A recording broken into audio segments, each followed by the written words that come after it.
Hosted by you/Cohen26.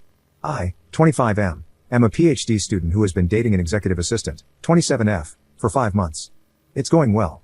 We have a lot of fun, and we're both crazy busy, so frequently our dates consist of Chinese food and Redbox movies, but it's all good. She attends a lot of events with her boss, 34M, things like business dinners, charity events, and basically anything where he's too lazy to bring a notepad, so he makes her give up her finite free time to accompany him. I get invited to some of these events, partially because I want to actually see my girlfriend, and, due to school and work, I went to the first one last weekend, a dinner at his house, a casual business mixer type deal. I was underdressed.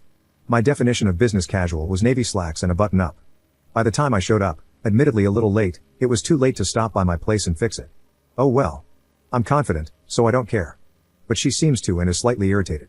We get there, and I meet her boss, who's kind of smug and a bit of a prick but seems nice enough. Right away, she asks, "Rob, do you mind if Cohen borrows a tie and jacket?" I didn't relay the dress code. He says, "That's unlike you, but sure. The jacket will be too big in the shoulders, but go ahead." She leads me up to the guy's bedroom, goes right into his closet, and grabs some stuff. That night, everyone basically ignored me, and she didn't seem to notice. She was too busy backing up everything her boss said and mingling with coworkers. She apologized later, saying she can get a bit obsessive about work. I understand. I vowed never to go back, and that was that. Last night, I was over at her place and using her computer for some assignments since mine is down. I went to send myself an email of my work, her email was already open, and I figured it would work just as well.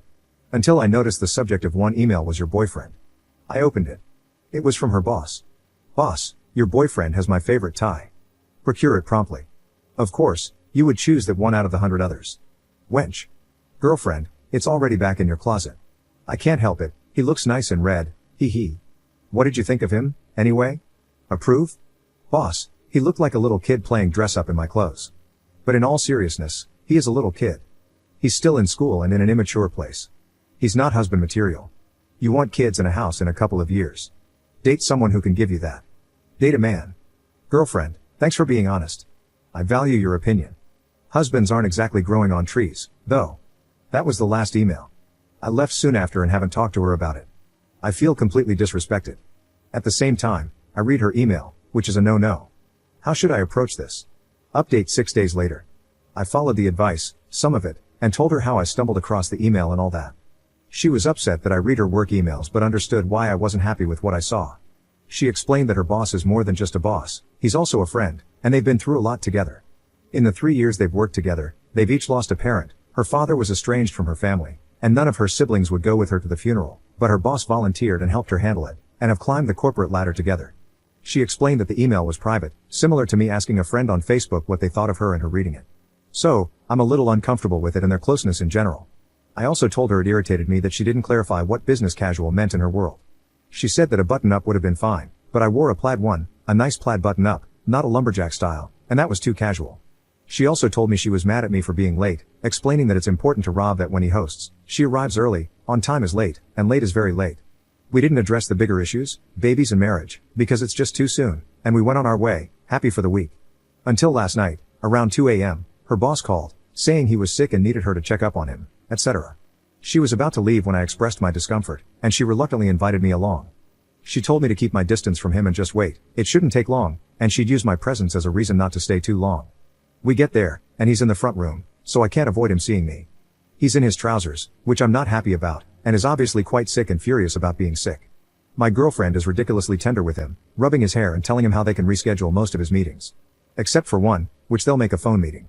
They'll work from home tomorrow, and she'll get everything in the morning and bring it to his place, etc. He makes eye contact with me as I'm hovering as close to the door as I can, feeling like an interloper, and he almost looks smug. I swear to God, he did. Then he asks if they can have wonton soup for lunch and fortune cookies like usual. She says of course, then takes him to his room and literally tucks him in, I assume, after giving him some medicine. We leave, and we start arguing. It's just too close for me. I tell her she needs to draw boundaries if she wants to keep dating me.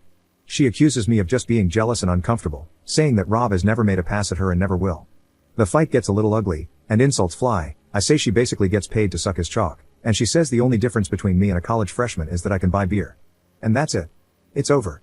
This all happens in his driveway. She gets out and says she'll just stay here. If he wasn't too sick to get it up, I imagine they probably smashed. Second update 2 days later. Well, I've been drowning my sorrows in booze and biographies when I got a text from my ex-girlfriend. I obviously hoped she was begging for forgiveness and pleading for me to come back to her, both because I missed her and because I wanted to turn her down. I'm a complicated fool of a man. She was not. I wanted to let you know I'm sorry for what I said. Once you compared my entire career to that of a sleuth, I lost my temper and said a lot of things I regret. I hate to end on a bad note because we were both hurt and lashed out. I also wanted to let you know you were right about Rob, just because I would want to know if I were you. You deserve to know you weren't crazy. I didn't think he felt the same way, and I resigned myself to trying to love someone else. I didn't do a good job. How could I when he was constantly there? But it turns out he's felt the same way all along. He just didn't think he could cross the line. It had to be me, because Rob felt, as my superior, there was no appropriate way to confess his love. 2 years of us being stupid and stubborn, but we are finally together.